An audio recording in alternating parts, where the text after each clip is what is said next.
안녕하십니까, 정마현입니다. 오늘 제가 드릴 말씀은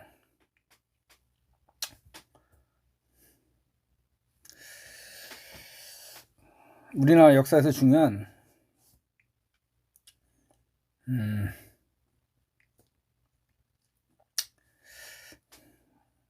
북한 공산정권을 탄생하는데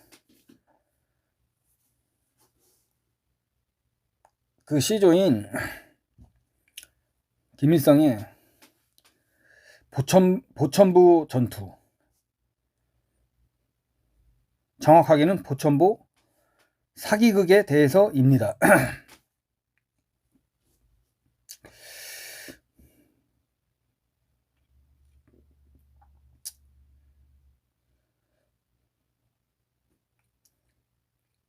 지금 북한 공산정권은 보천보 전투를 김일성의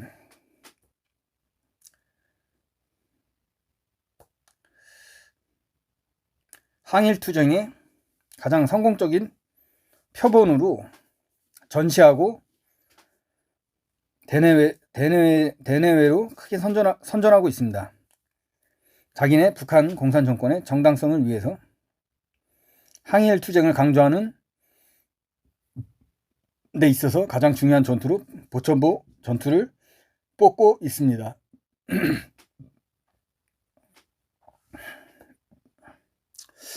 근데 이 전투에 대해서 굉장히 의문이 많습니다. 근데 이제 계속 역사적 사료들이 발견됨으로써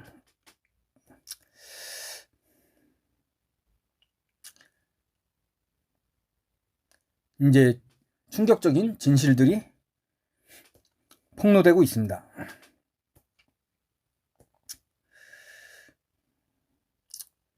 가장 최근에 제기된 중요한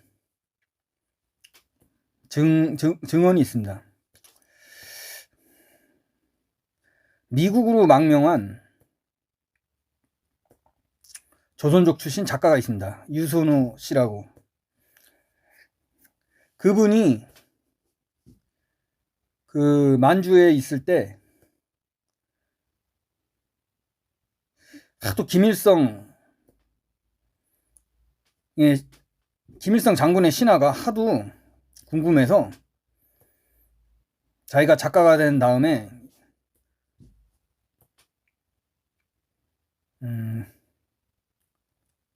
7, 80년대에 그러니까 80년대쯤에 중국인 그리고 동북항일연군에서 김일성과 같이 활동했던 중국인들, 조선족들에 대해서 증언을 체록하고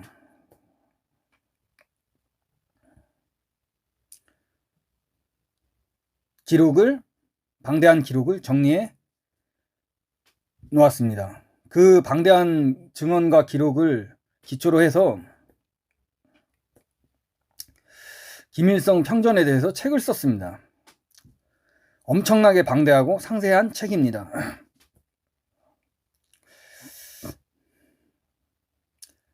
물론 역사적으로 이 책도 교차 검증을 받아 봐야겠지만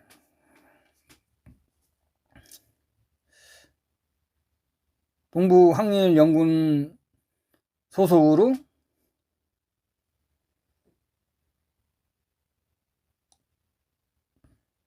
투쟁을 벌였던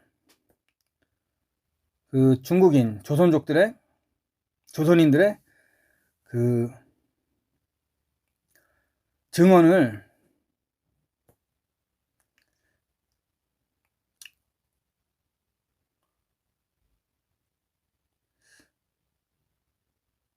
교차 검증식으로 체록해 놓아서 굉장히 제 개인적인 생각으로는 굉장히 진실로 한 발 다가가는 데 있어서 중요한 자료라고 생각합니다.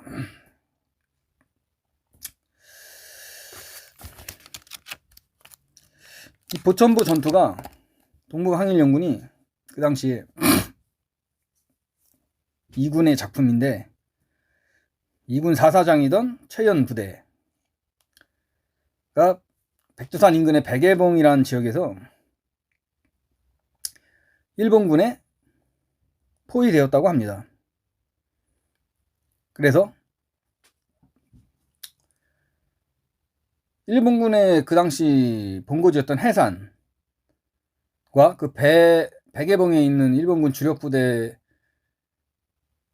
그 사이에 그 중간 지점 보천보를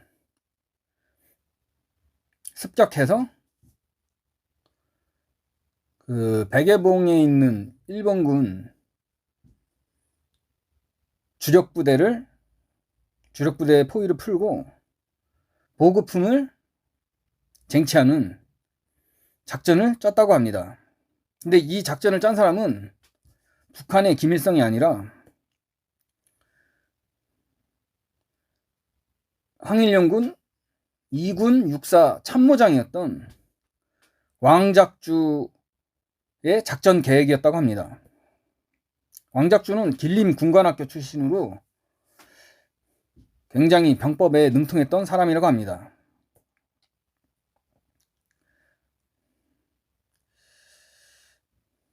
근데 이 왕작주가 1940년도에 죽어가지고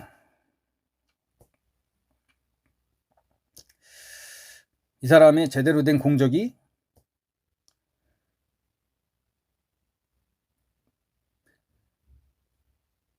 굉장히 오랜 세월 동안 밝혀지지 않았다고 합니다.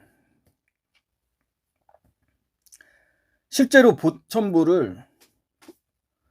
전투를 작계를 짜고 방금 말씀드린 작계 하에서 보천보 전투를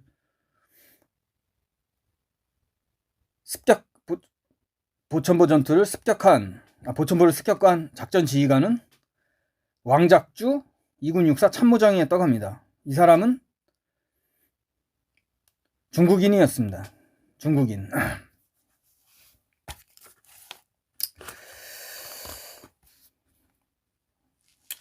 이 보천보 전투가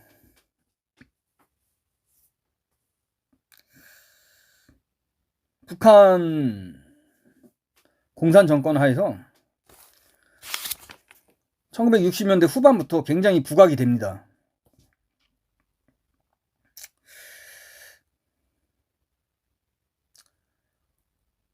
그 전까지는 별로 부각이 되지 않았습니다. 그 북한 역사에 있어서 60년대 후반부터 김일성 우상화가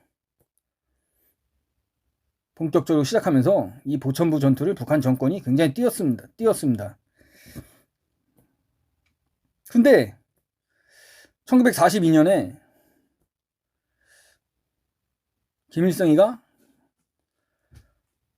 소련 극동군에 제출한 자필 경력서가 있습니다. 동북항일연군 제1호군 약사. 여기에는 이 보천보 전투에 대해서 언급하고 있지가 않습니다.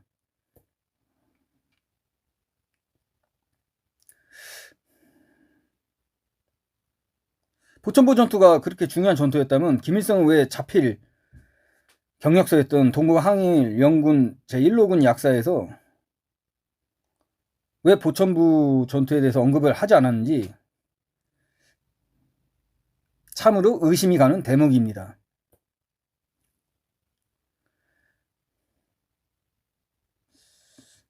자기의 작품이 아니거나 혹은 여러 전투 중에서 그렇게 자기가 비중을 두지 않는 전투였을 가능성이 있습니다.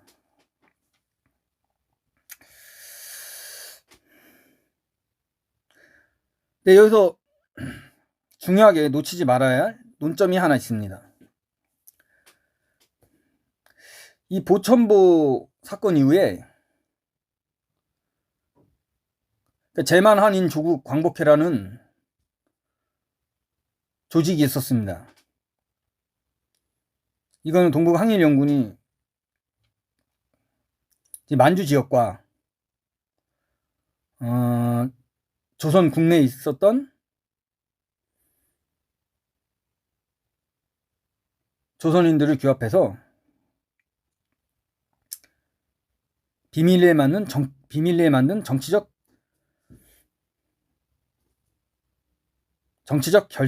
결사체, 정치적 조직이었습니다.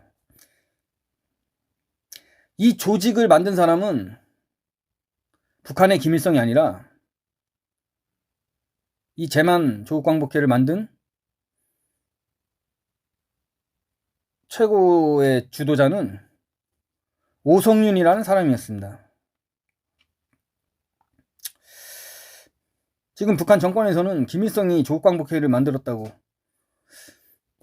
역사 왜곡을 하고 있는데, 제만 조국 광복, 정식 명칭은 제만 한인 조국 광복회.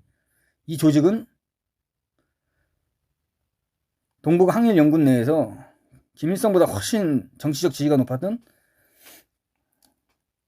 오성윤이라는 사람이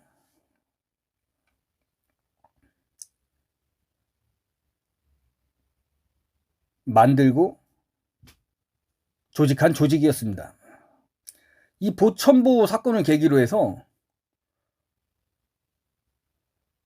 그 조선 국내에 있었던 제만 한인 조국 광복회 조직이 일본 제국주의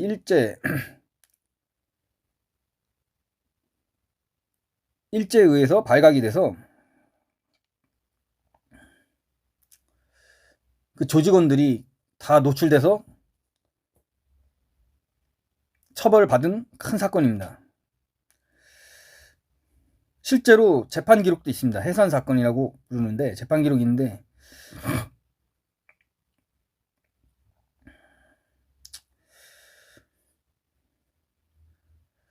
여기서 중요한 게 뭐냐면 67년도에 그러니까 그 당시 보천보 전투 이후에 발각된 그 조국광복회, 제만 한인 조국광복회 국내 조직이 발각된 사건에 있어서 이 조직원들이 이제 일본한테 발각이 돼서 처벌을 받았는데, 이 사람들이 나중에 북한 정권에 있어서 중요한 역할을 하게 됩니다. 박금철, 박달을 위시해서 이효순, 이런 사람들이 북한 권력의 중추를 형성했다가 1967년도에 숙청을 당합니다. 김일성 일파에 의해서 숙청을 크게 당합니다. 이 갑산파란 조직이, 박금철을 필두로 한 이 갑산파란 조직이 굉장히 보천보 전투랑 밀접한 연관을 갖는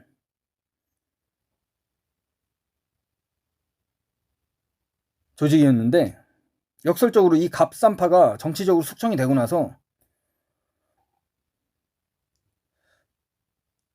김일성 정권은 60년대 후반부터 이 보천보 전투를 김일성의 업적으로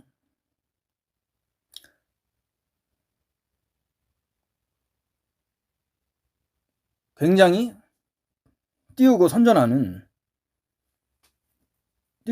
됩니다.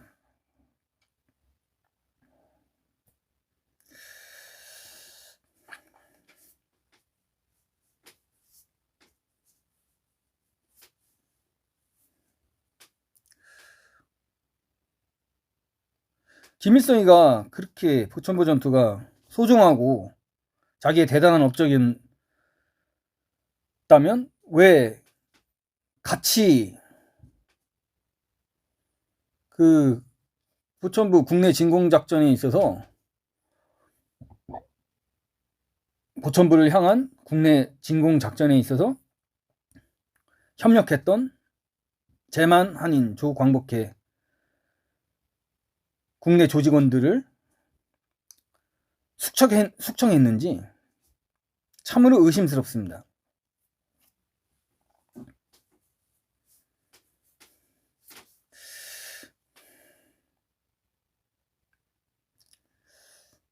그냥 단순히 자기가 공적을 전부 자기가 공적을 김일성 스스로가 공적을 혼자 독점하기 위해서 갑산파를 숙청했을까요?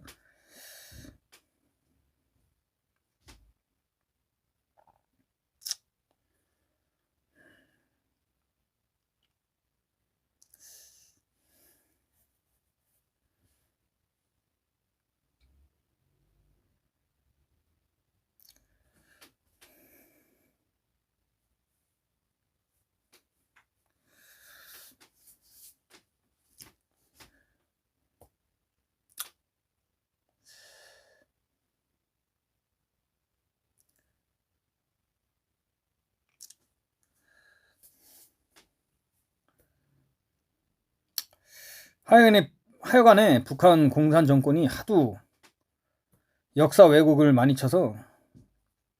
역사 왜곡을 많이 해서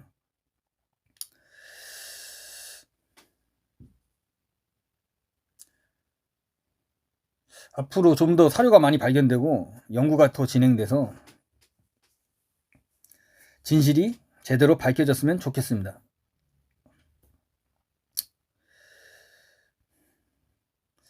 참고로 예전에 남로당에서 고위 간부를 했던 박갑동 씨란 분이 있었습니다. 이분도 중요한 증언을 많이 남겼는데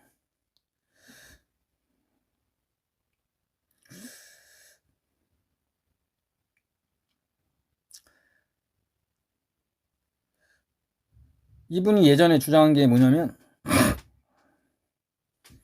자기가 45년 이후 그 남로당에서 기관지였던 해방일보 기자였는데 기자 생활을 하다가 박금철이라는 사람을 만나게 됩니다. 갑산파의 거의 그 대표로 할 수 있는 박금철이라는 사람을 만나게 됩니다. 이제 45년 해방이 되고 박금철이 서대문 형무소에 있다가 석방이 돼서 해방일보를 찾아갔다고 합니다.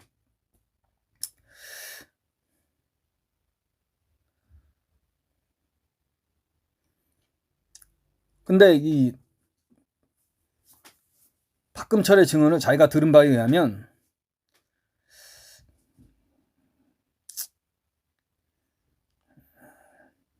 자기가 직접 북한에 가서 그 북한의 김일성을 봤는데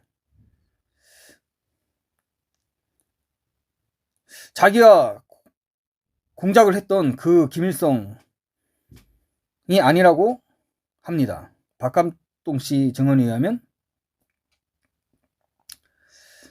박금철이 그렇게 증언했다고 합니다. 북한의 김일성은 나랑 같이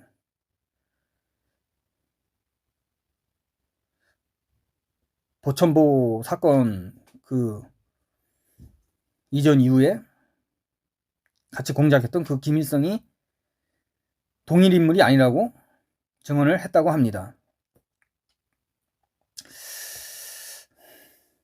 여러 가지 의심이 참 많은데 보천보 전투에 대해선 앞으로 더 많은 연구가 필요하겠지만 빨리 좀 더 다양한 사료가 발견이 돼서 북한 정권의 저런 사기극, 역사 왜곡이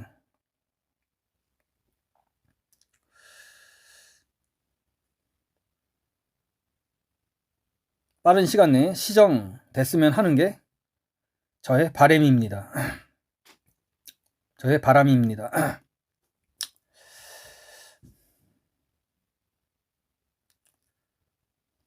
오늘 방송은 여기까지 하겠습니다. 시청해 주셔서 감사합니다. 감사합니다.